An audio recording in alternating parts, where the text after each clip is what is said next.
It is my pleasure to introduce Linda Joel. Linda has worked in the post-acute and acute care industry for 40 years and is recognized as a visionary leader with the ability to innovate and improve the organizations she leads. As a former board member with LeadingAge Wisconsin and the Leading Choice Network, she was active with many initiatives, including speaking at LeadingAge Wisconsin conferences. Linda's career includes executive positions with healthcare systems and post-acute organizations in Michigan, Florida, and Wisconsin. Linda is a graduate of Michigan State University, Western Michigan University, and the University of Michigan. Busy lady. She holds a master's degree in educational leadership and human resource development and has served on faculty at several Michigan colleges. Linda recently retired as president and CEO of Linden Grove Communities and now resides in West Michigan, where she raised her family. She has a passion for inspiring people, developing leaders, and serving with her whole heart. Her personal journey has included extraordinary challenges that have strengthened her resilience and taught her how to rise above obstacles and succeed in work and life. So join me in welcoming Linda Joel. Welcome back to Wisconsin.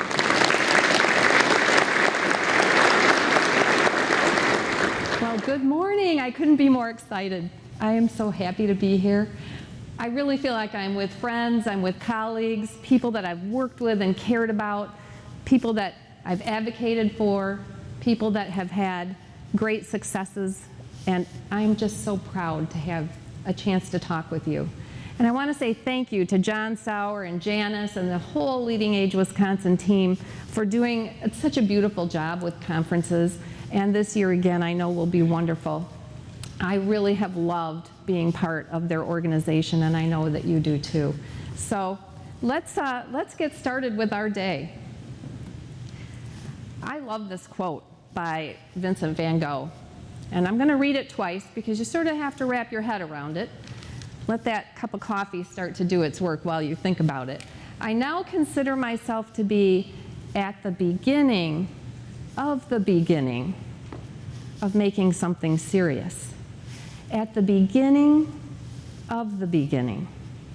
And when I thought about our day together today and this very moment together, we are at the beginning of the beginning. That's what this moment is.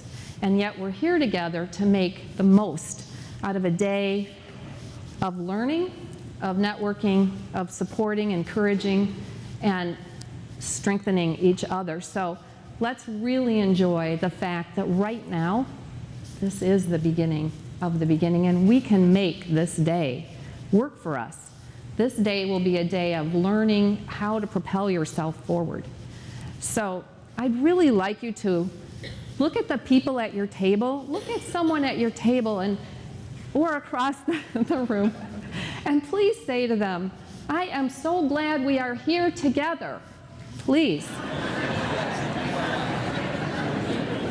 Boy, I love this. That is great. This is the kind of collaboration, encouragement, and friendship and support that we all need. So you've got a room full of people that are glad that you're here today. So I would ask you, just as we get into our talk today a little bit, to think to yourself, now what am I at the beginning of in my life, in my personal life, in my work? What is something that you've been thinking about? You don't need to talk to someone right now about it, but just in your mind, try to focus on what is the thing that you would have regrets about if you didn't move forward to make it happen.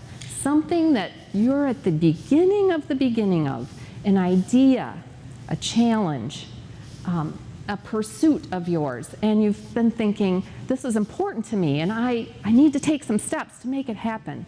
Just try to focus in on that for just a minute while we talk through some of our concepts today. You're at the beginning of something. We all are. And, just remember to keep that one thing that you think to yourself, I would have a regret if I didn't make that happen. Every single day is an opportunity to start fresh and move forward. And that's what today is. And if you're finding yourself stumped with how to move forward, just remember tomorrow's a new day. And as Kwesi did a beautiful job with the invocation, we know that God gave us this day. This is our day. This is the day that we want to make the most of. And if we have the blessing of tomorrow, we get to start all over again. So, I love this quote. It's by an author, but, what's the point? If we're not going to try to at least try our best to do something remarkable. And when I found this quote, I said, what does remarkable really mean? And I looked it up. What's the definition? And Webster's definition is kind of blah. It says it's something that's noteworthy. Remarkable means something that happens that's worth noting, that's really extraordinary and unusual. And I thought, okay, so we're all people who have goals and passions for our work and for our life. And we all have a chance to be and do something remarkable. But I thought, when I first started out in my college days, I was a biochemistry major of all things, and I worked in a biochemistry laboratory with a lot of really brilliant people. And their remarkable vision was, finding a cure for cancer, discovering a new medicine to treat a disease, do something that's really going to change the world. And that, I used to think, that's what remarkable means. But then, I had a couple other jobs in college while I was working my way through, and they were helping people. I was an aide in a group home for developmentally delayed adults, and I was a home health aide for a young girl who had cerebral palsy and needed companionship. And so I was doing those jobs while I was also working in the biochemistry labs, and you know what? It completely changed my opinion of what I should be doing with my life and what would be remarkable. Remarkable is when you help someone have a day.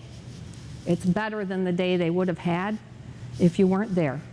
You supported that person, you brought a moment of joy, you said or did something or supported someone in a way that made that day better. And I really feel that's what remarkable is. And each one of you, you do that. You do those things often. So remember how really remarkable you are. I really want to tell you a story about someone I met who was very recent meeting, who made me feel like, she gets it. When you connect your heart, what is important to you, and your mind, how can you make that important thing happen? You connect that with what your vision is for your life, for your work, what your goals are. That's pretty remarkable. That's where those remarkable things happen. And this woman that I met, she taught me about a different way that this has happened, and she made it happen. So I live in West Michigan now, and I retired 90 days ago. This is my 90th day of retirement, and I love spending it with you. And when I first retired, one of my right-away goals was get back on a horse. I used to ride horses. I love it. It's my happy place, anywhere with a horse. So I found this stables 10 minutes from my house. They gave riding lessons, and they did trail rides and some other things. And I stopped in and made an appointment, and the owner took me on a nice trail ride, and her name is Karen. And Karen's about 70 years old now. She's a very vibrant woman. She has this large horse farm, 30 horses, and we got to talking, and she started to tell me her life story.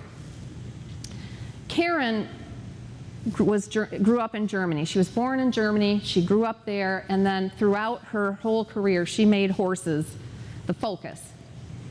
And she was one of the first female racehorse jockeys in Europe. And she fought through this very male-dominated sport, and she became one of the most winning jockeys and most well-known jockeys in racehorse world in Europe. And she came to the United States eventually, and she was also racing in the US. But, she was telling me about this. And then she got, really serious, and she said, this is not what matters to me. this is not really what I want to talk to you about. She wanted to talk to me about what she does now and how all that time she spent with that career around horses wasn't satisfying what she had in her heart. So she came to the United States in about 1999, and she bought this horse farm and got these horses, and she started a therapeutic riding program for adults and children who have different types of disabilities who could be helped through horses.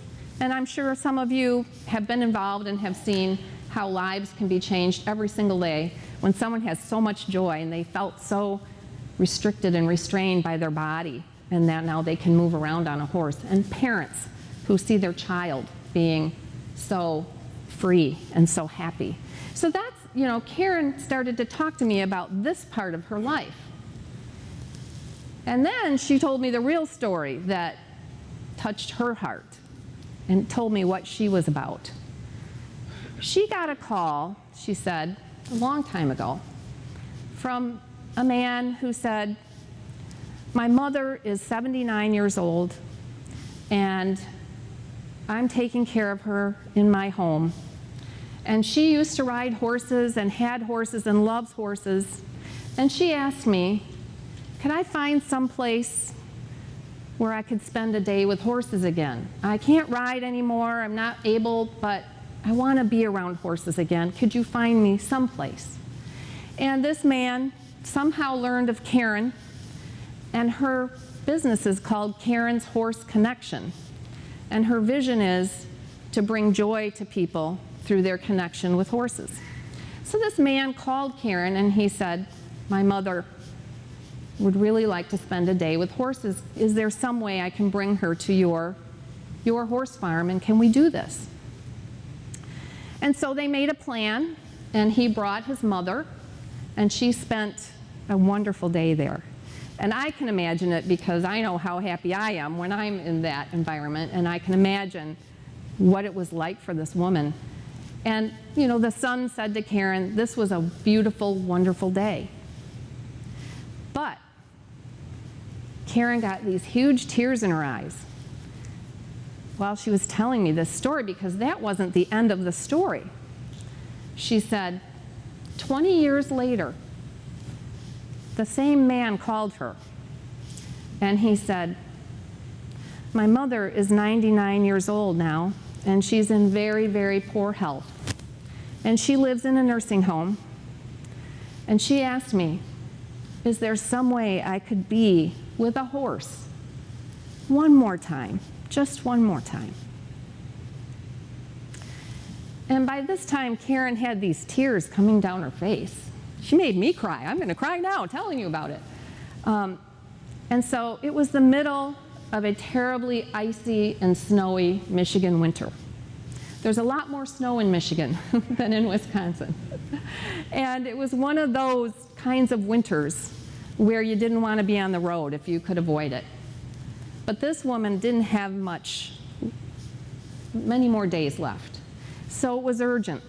How do we get her to her happy place in the last days of her life?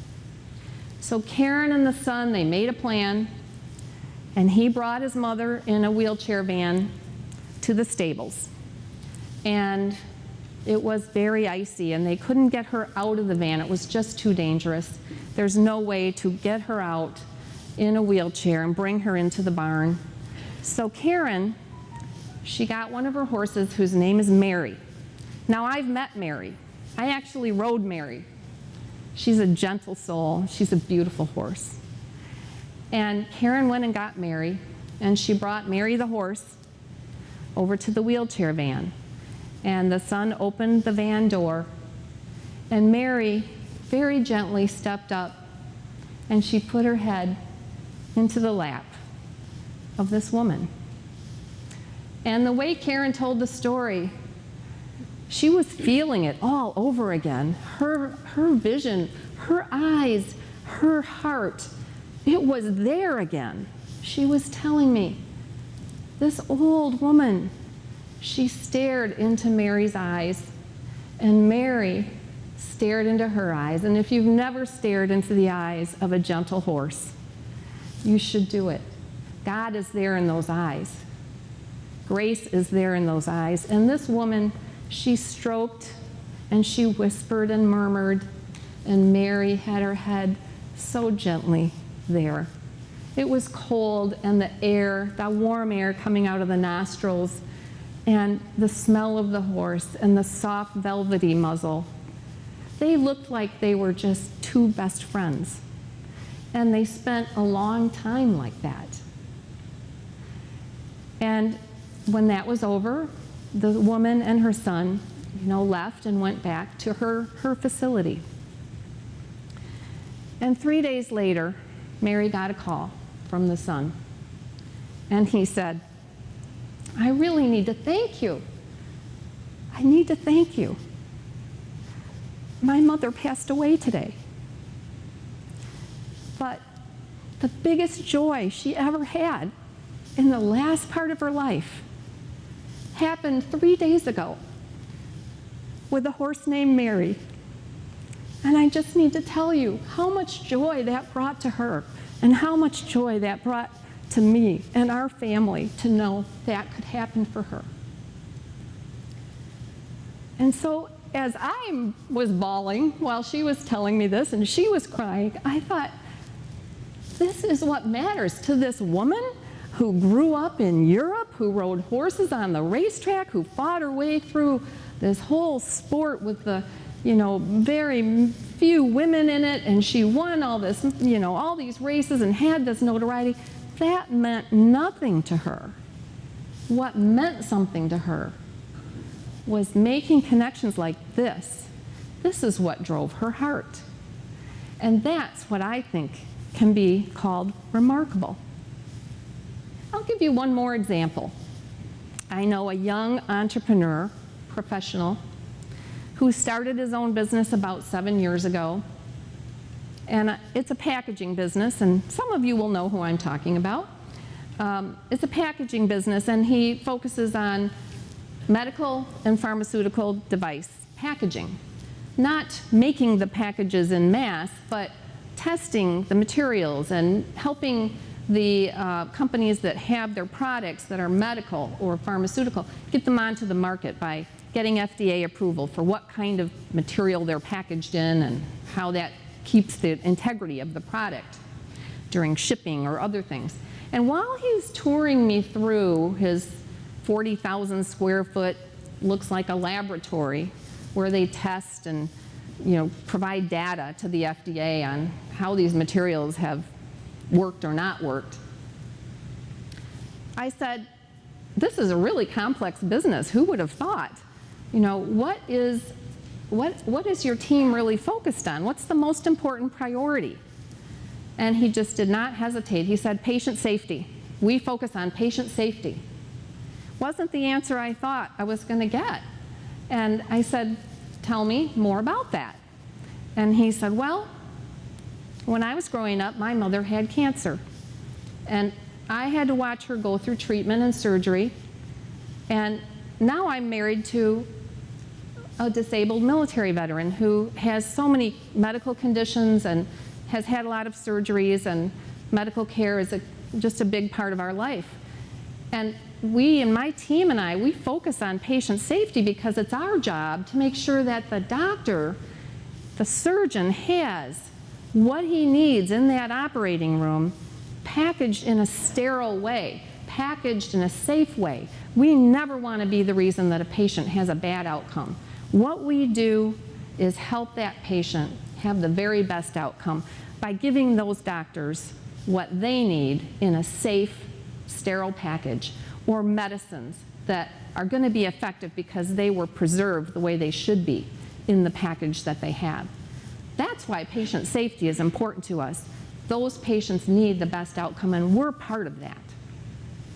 So both of these examples, to me, say when your heart has understood what your life should be about, when you have in your heart something that's important and you know how to put it to work You know how to drive forward in your life and in your work. And you bring that special part of you that's in your heart and in your mind. You have a vision of how you want to change people, the world, your organization. These are just 2 examples. Each one of you could say 2 or 3 ways that you've seen this happen throughout your life. But I really encourage you to ask yourself, you know, what is your own story? You know, not what's on your resume, but what's your story about what's in your heart? How do you drive it forward? What inspires you? Do you bring that inspiration with you when you come to work or you are going about your day?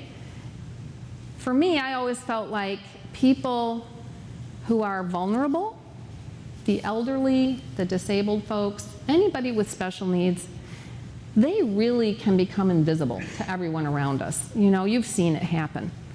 People have special needs. It requires a lot of effort on the part of those around them.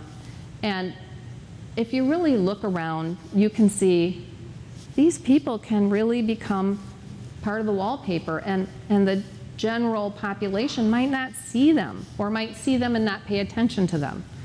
We're in a position to make sure that our residents never feel invisible and our staff never feel invisible. And that's one of the things that was driving me in my 40-year career, finding a way to do something about that problem, putting myself in a position to create services and teams of people who can make a difference to that vulnerable population.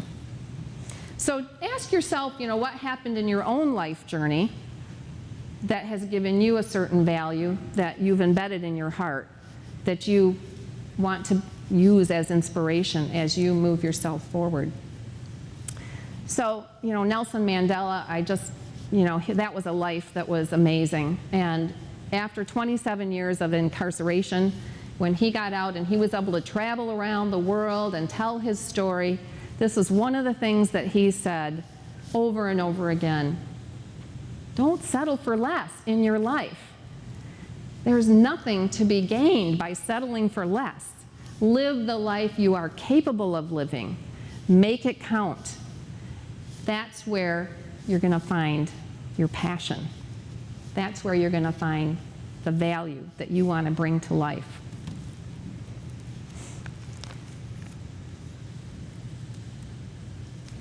So there's a lot of different attributes of leadership that you hear about when you take a class or you take a webinar or you read something. There's so many different things that, you know, you'll hear. Leaders have to be this and have to be that. You know, I'm here in a room full of leaders, a room full of people who already have honed your leadership skills. But I'd like to go through what are the most important leadership skills that I've learned in 40 years that I think make a big, big difference to your team, to you, to your organization, to the people you serve. And the first one is courage. And you know, you ask yourself, what is courage really? What is courage? Courage is when you make a commitment to something. You make a commitment here. This is your commitment. It's like Karen with the horses. She wanted to connect people and horses and bring joy to the lives of others.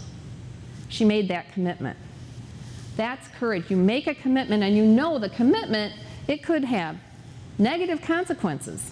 It could have positive consequences. Sometimes you don't know how it's going to turn out, but you know it's the right thing and that's what you want to do. And it's a value. As a leader, you have to value that commitment. And you have to say to yourself, regardless of the consequences, I'm going to make this happen. Leaders really require personal courage in order to rise above adversity. We all know that. We've been rising above adversity for years now, haven't we? And we still are. Your teams, those that are working your front line, who you know have maybe informal leadership amongst their peers, they have an element of personal courage. Look for that and encourage those folks to recognize that strength in themselves. So you have to, as a leader, you've developed a courageous mindset. Somehow you've developed that. if you're still in the process, if you're a person who's still working through, how do I find my courageous mindset?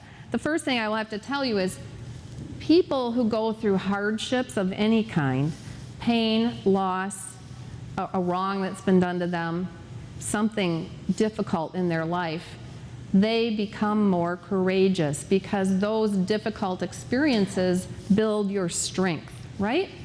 If your life is all pleasant and no challenges, how will you develop your resilience and your perseverance and your courage? So you must embrace those difficult times and tell yourself, okay, it might be bad now, but I can get through this. I'm going to learn something from this. So, having a courageous mindset really means looking at possibilities, not looking at the barriers in front of you, but the possibilities for going around, over, under, through, getting around it. The possibility thinking. You've heard this before. Do you think possibilities? If you do, you've got a courageous mindset.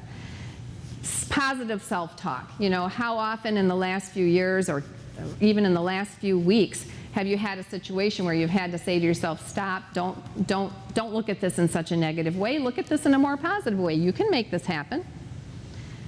And try to keep that optimism alive in you. And remember that any kind of failure, we've heard many times, failing is really learning. You fail, you learn, you fail, you learn, you fail, you learn. And pretty soon, you succeed. It takes courage to fail. What I've learned to do over time is if I'm in a tough situation and I'm not quite sure how I'm going to handle it, I really have to ask myself these 4 questions. What is the right thing to do? And over time, I've had many, many times when something really difficult needs to happen, the decision needs to be made and it's going to be tough, and I say, what's the right thing to do? What's the right thing? And what am I afraid of? What am I afraid of if I do that right thing? And what's going to happen if I don't? What if I don't do it? What are those consequences going to be? And then lastly, well, who can help me? Because sometimes we just can't do it alone. Who can help me? And if you ask yourself those 4 questions, you will be able to get your mind right, get your plan together, get your courage together, and you'll move forward. And then I really want you to understand you have got, we all do, what I call superpowers. You really do. I don't know if you feel that way when you wake up in the morning, but I would encourage you to feel that way. You have got superpowers. They are in you already. You use them, you don't even realize you use them. I've used them a lot, especially the last few years were pretty tough in my life, and I've had to pull myself up and say, I do, I can. I have these superpowers, and let's talk about what they are, and I want you to know you have them right now. The first one is your sense of empowerment. You control your life, right? Nobody else controls your life. You control your life. You don't let other people make you feel inferior. You don't let other people make you question yourself. You are empowered to direct your life. That is a superpower. You have to have that confidence. You acknowledge your own skills and abilities. Don't forget what you've learned, what you've experienced, what your strengths are. You know how to use them. You just have to think about them and ask yourself, in this tough situation, what do I know? What have I experienced? When have I been successful? I'm gonna tackle this thing. I'm gonna move forward. And emotional confidence is another superpower. It's saying, I can build healthy relationships. I can set priorities. I can remind myself about what my purpose is, what my vision is, what inspires me. I have emotional confidence. I just have to make sure I don't let it get eroded by something. And your survival instinct is really saying, yeah, I'm going to fail sometimes, but that's a great opportunity. I have strength. I can put it to work. I am going to survive through the tough part of my day, my life, my work. I have that ability. Your optimism. We're going to talk about optimism quite a bit here in a few minutes, but that is what really drives us all forward. Looking at something from a positive possibility versus a negative, oh my gosh, how did I get into this mess? And then the relationships you have with people that will help you. You are full of people in this room. This room is full of those that you could reach out to. And there are so many people in your life in different situations and circumstances you will find yourself in that you can reach out to. They are there. And then the most important thing about courage is keeping that commitment that you made. That's something you know is a purpose to stand up for. Keep going forward. So just to summarize this topic of courage, 1, say to yourself, I have superpowers in me. I can call upon them at any time. If I envision myself succeeding, it will happen. And you know what? I don't have to wait for opportunity. I can create opportunity. Those are superpowers. You have them. Make sure you use them. So, vulnerability is an interesting leadership trait, and there's a lot of research going on about vulnerability these days. I'll tell you what I learned about it. In my early management career, a long time ago, I thought I should always look strong, I should be decisive, I should have all the answers, and I should just really look like I've got my act together every minute of every day. And I worked at the time, in this early years, I was scared to death almost every day. I worked in really politically driven, complicated, large healthcare organizations, and I was at a pretty high level, and I was around brilliant people who looked like they had their act together all the time. And I thought, I better always be on my game, or at least people should think I'm always on my game. So when I had my first cancer diagnosis, I was 44 years old, and I didn't tell anybody at work except my boss. I went to great measures to protect my self-image, because I was the person who people came to for answers to things, who came to for support and help, and I was the one that got tapped to do the tough things that nobody else was doing, and I thought, I can't tell anybody that the reason that I can't have any appointments at 4 o'clock in the afternoon for the next few months is because I have radiation therapy at 4 o'clock every day.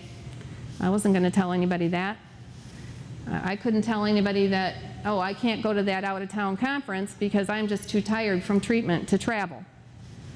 And you know, after surgery, I went back to work 2 days later, and yeah, I had some pain, but I didn't tell anybody about it, and I didn't show anybody.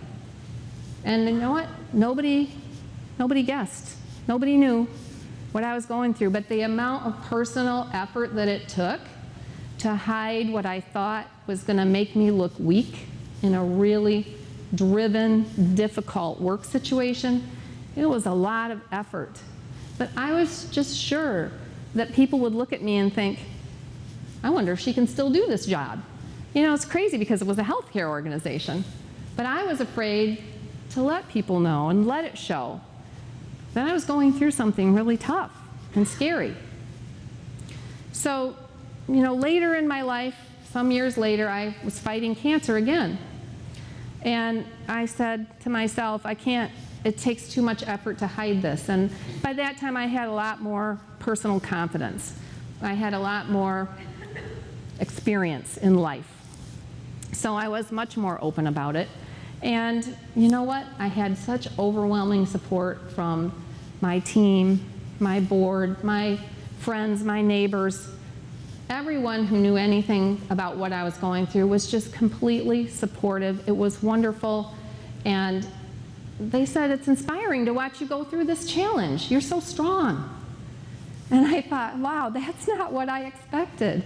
I expected I would be seen as weak. And that's really not the case. So vulnerability is okay as a leader. That's a personal vulnerability. But as a leader, sometimes the worst thing we can do is think we have to have all the answers, and that if we don't, we have to sort of pretend that we do, because people are going to think, wait, who's this person? They don't know all the answers, and they're our leader, and they're supposed to know. You know, it's kind of scary to say, I don't have all the answers.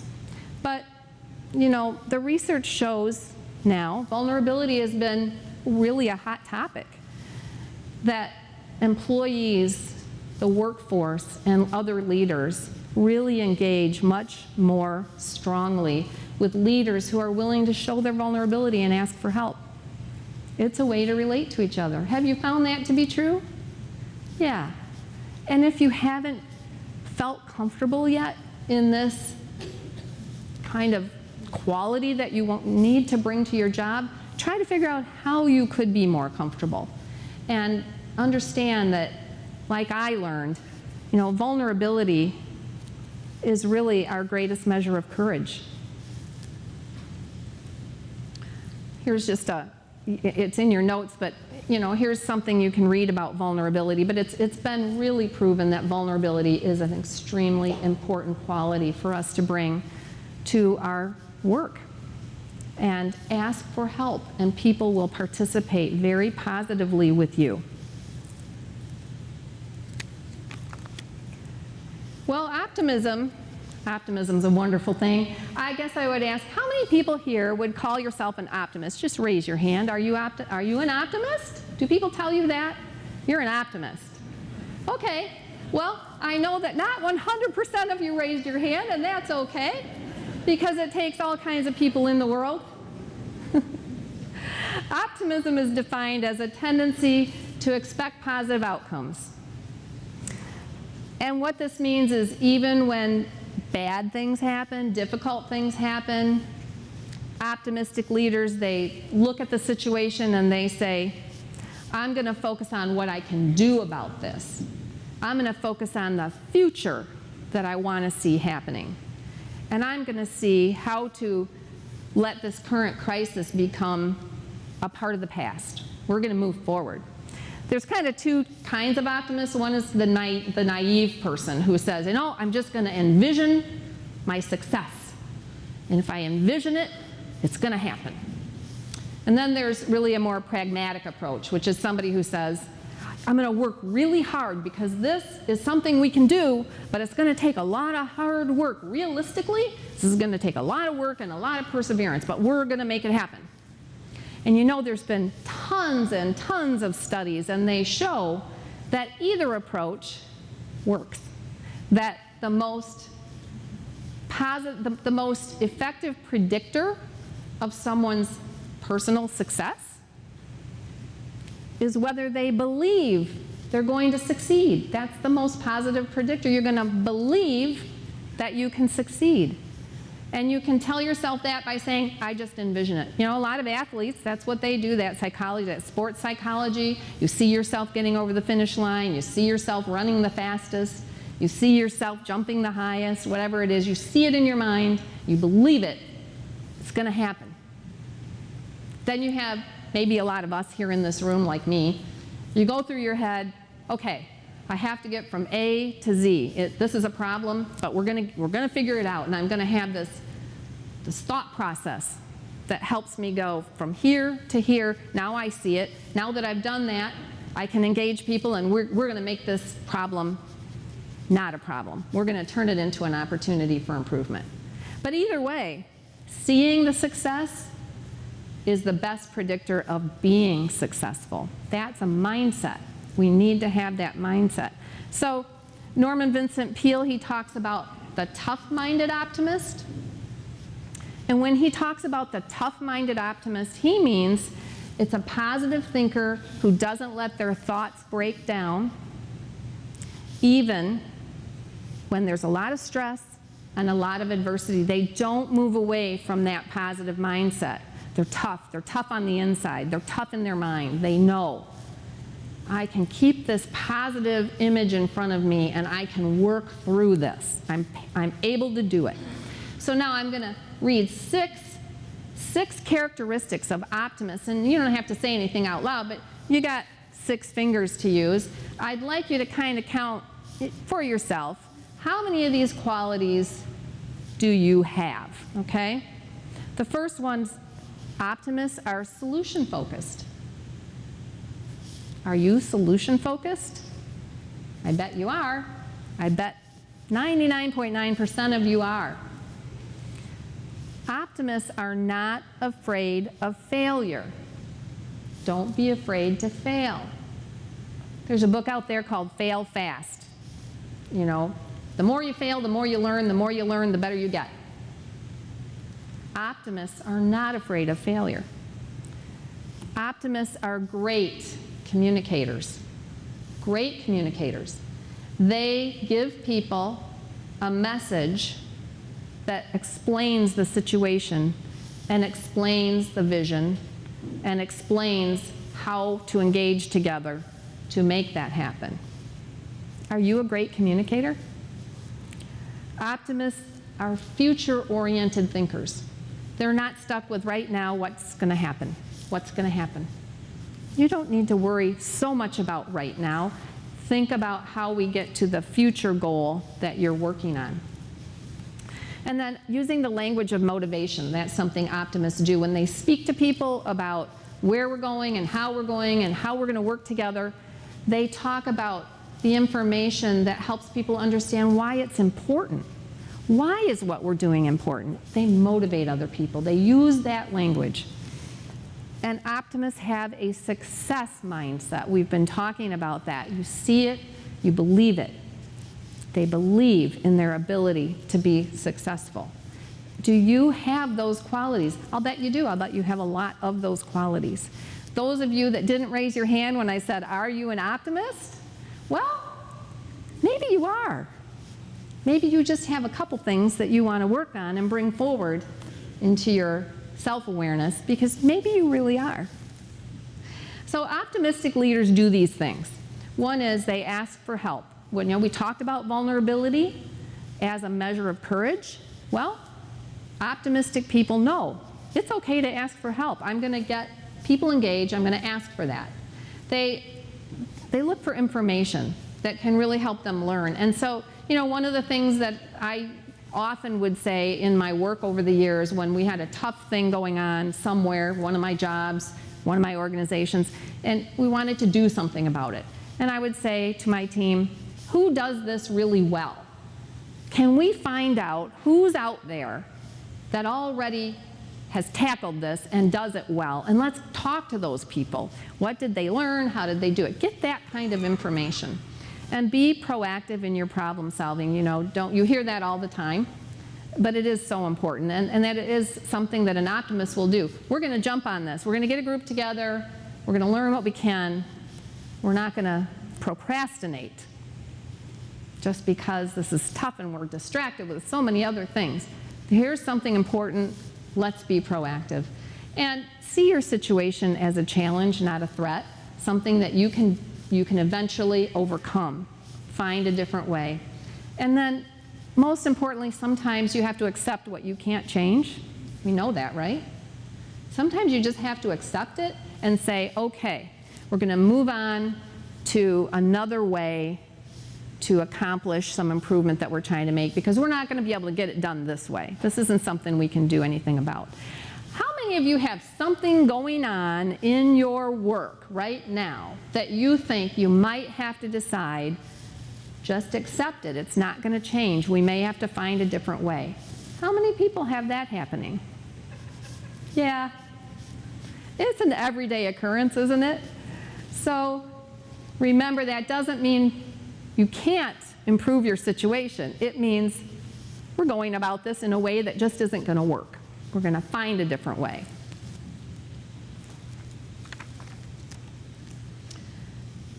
Transparency. How am I doing on time? 18 minutes left. 18 minutes left. Oh, good. I'm doing good. Okay. You guys are doing great. So transparency is another element of leadership. How many of you have heard or read any articles or attended any education about transparency in leadership? Some have? Okay. So what does it really mean? Well, it really means being willing to not hoard information, not hide when something is going to be difficult. It means sharing appropriate, correct information so people can see what's happening and can help. You know, long ago, in my very early career, I was a recreational therapist when I first got my first degree. And I worked in psychiatric hospitals and rehab centers and other places. But one of the things I learned right away was if you're a frontline worker, like I was a rec therapist in a psych hospital, very big psych hospital, and that psych hospital was going through some tough times because DRGs had hit the acute care hospitals but not the psych hospitals, and that affected what you could get paid for the work that you did. Well, the psychiatric hospital finally, that system of payment caught up to them, and it meant, okay, now people's jobs are going to be, people are going to get let go, there isn't the reimbursement there used to be, things are going to get really hard. But my team and I, we were just frontline. We were frontline working with adult chronically thought disordered folks, schizophrenic, bipolar disorder, really sick people who needed our help, who needed our programs, who needed us. But yet we were finding, no, they're not going to be, their stay in the hospital is going to be short, their stay in day treatment is going to be short. Well, we didn't know why. Why is everybody having such short stays now? We had patients who were trying to commit suicide the week after they got discharged from the program, and we could have told, we knew this is too soon. But it really made me angry. And then at some point there was a big meeting at this hospital with all of us, all employees, and it was really kind of revealed, hey, this hospital has a big financial transition to make because reimbursement has changed and this is why things are happening. And I thought, if you would have told us that, we're smart people, we're taking care of patients, we can adjust our program, we can write our notes in a way that's more helpful. There's a lot we could have done if we had known. And that was my kind of first lesson in make sure you give people the information they need so that you can get their help. Your folks on the front line are smart people. They will help. So, again, more research has been done about the importance of transparency as a leader. And what that research has shown is transparency allows problems to get solved faster, of course. Give people information. Teams will unify because they'll understand the common goal. Relationships will mature because there's more dialogue, there's more uncovering of things and ideas that might help. There's, leaders, you gain more trust from your workforce when you're more transparent.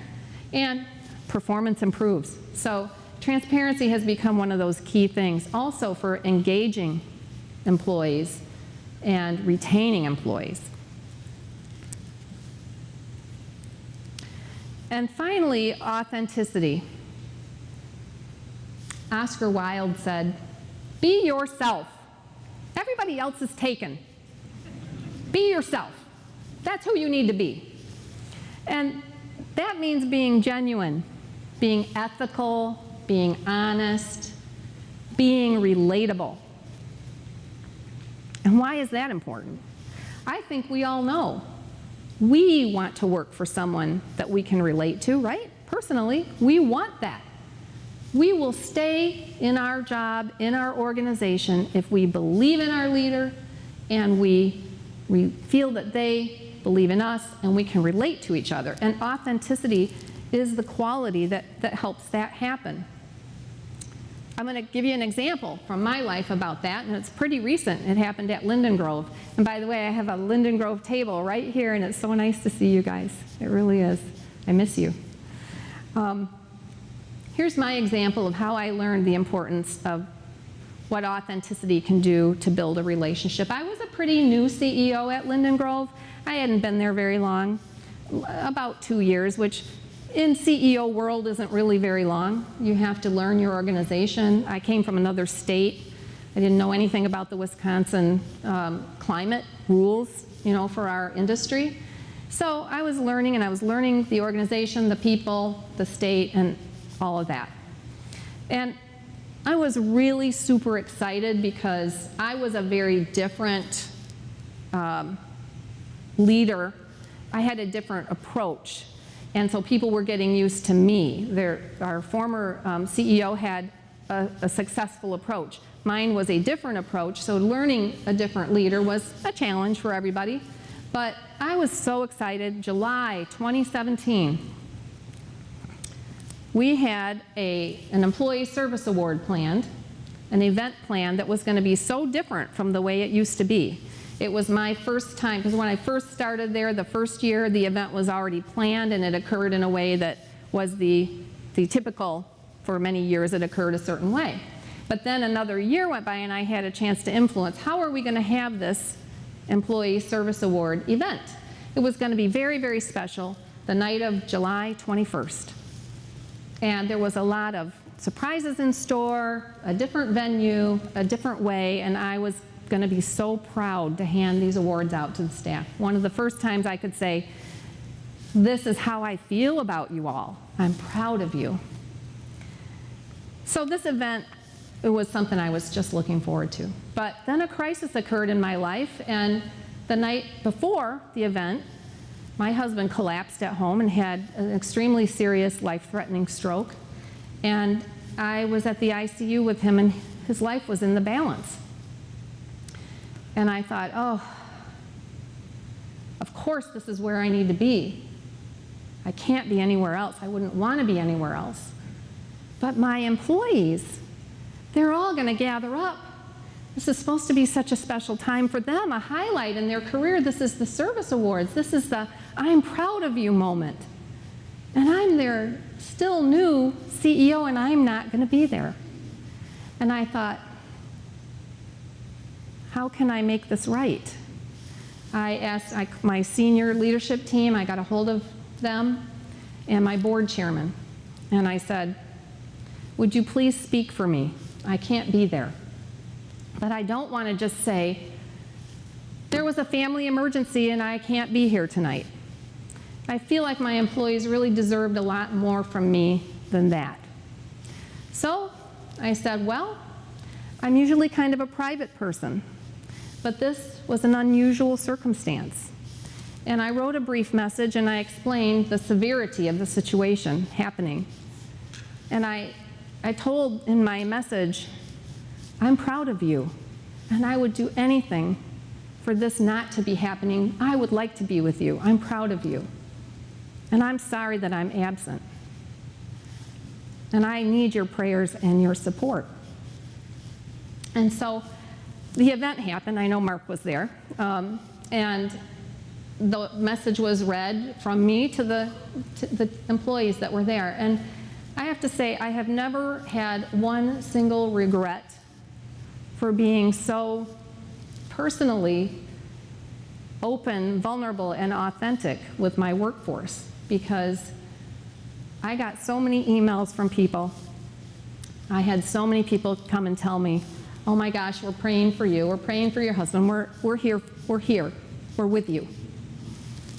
That is what authenticity can do for you. Now, that was a real personal example. But normally in my life, I wouldn't really have shared such personal information.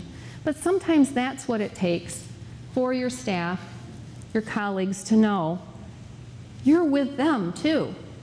And you need them to be with you. It's a two-way street. So authenticity to me, it works. It works to build a bond. And I encourage you to figure out for yourself, when you're communicating, whether it's work-related, personal-related, something in between, how you can communicate with a truly authentic style. How am I doing? 10 minutes. Oh, good. Because this is one of my favorite parts. I want to make sure and tell you about the Nope Zone. Okay. Let's switch gears a little bit. So, the Nope Zone. All right. I learned about the Nope Zone. I told you my husband had serious stroke, and as time went by and he came home from the hospital, he was extremely debilitated, and I was his night and weekend primary caregiver. I had help in my home during the days, but and this went on for years. And his debilitation was so extreme that there were a lot of days when my very cheerful, formerly extremely cheerful spouse just couldn't, his mind was so confused and he just couldn't be himself. But the Nope Zone, you know, it was a very frustrating place to be because I'm a pretty patient person, I'm a pretty rational person, I'm a pretty creative person. And I would try everything I could think of to engage him. Plus I was a recreational therapist, and you know how much fun we can be. I would try everything to try to engage him in some of the ADLs, the activities of daily living, that needed to happen for his health. But there were days when it didn't matter how I talked about it. It was a nope, nope, nope, nope, nope. To the point where, you know, I'd say, well, we really should take a shower today. Nope. Well, how about if I get 50 naked dancing girls to come and, you know, would that make it any better? Nope. You know, there was just a nope, nope all the time. And it was just a frustrating thing. And one day I was in a store, I was shopping, grocery shopping, and then there was a section with clothing. And there was this t-shirt rack, and there was this big t-shirt, and it said, "Welcome to the Nope Zone." And I bought that t-shirt. I took it home, and I said to my caregivers that were there during the days when I was at work, I said, "You might want to put this shirt on him today because it is a Nope Zone day." And, you know, I thought about the Nope Zone, and I said sometimes days at work are like that.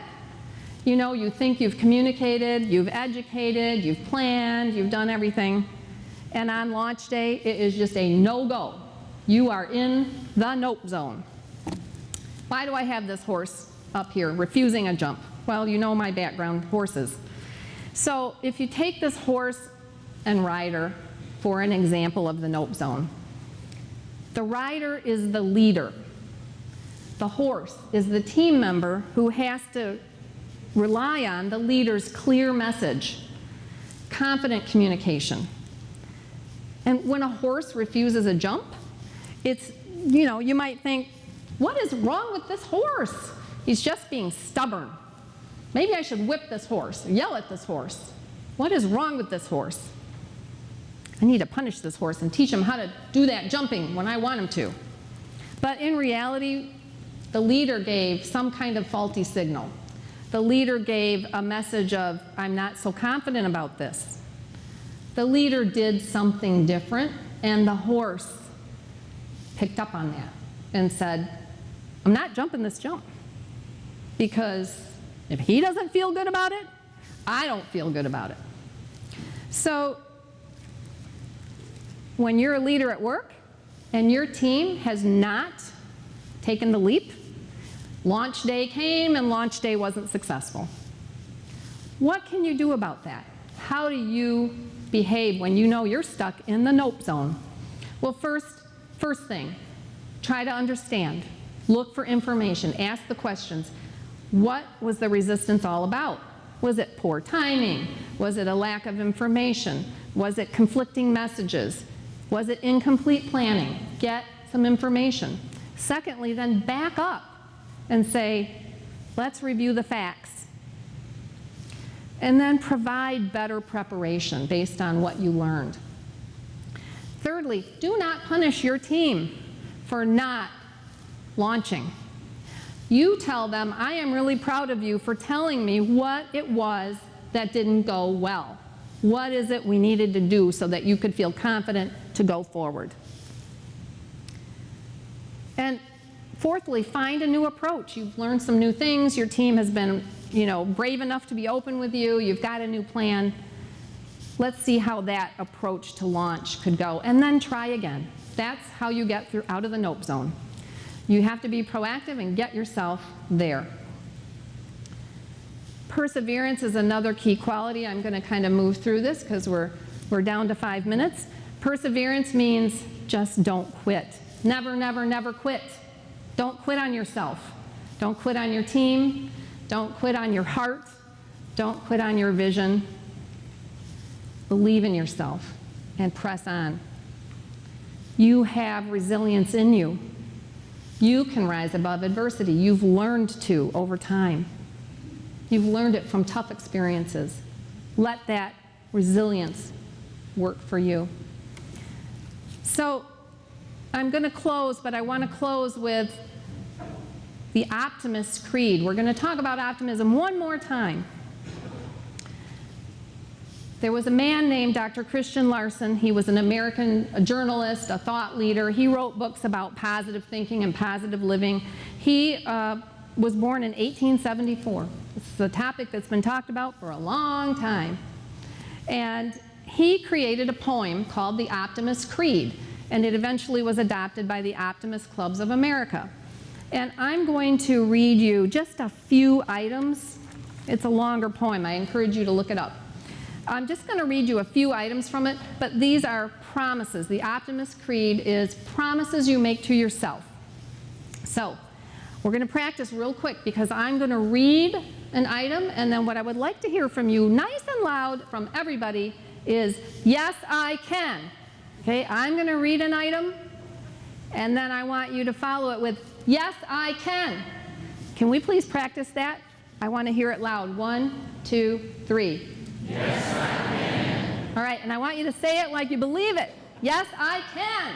I can. All right, I can.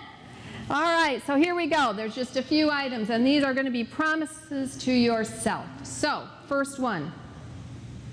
Can I promise to be so strong that nothing can disturb my peace of mind? Yes, I can. You really believe that? Yes. All right. Yes, you can.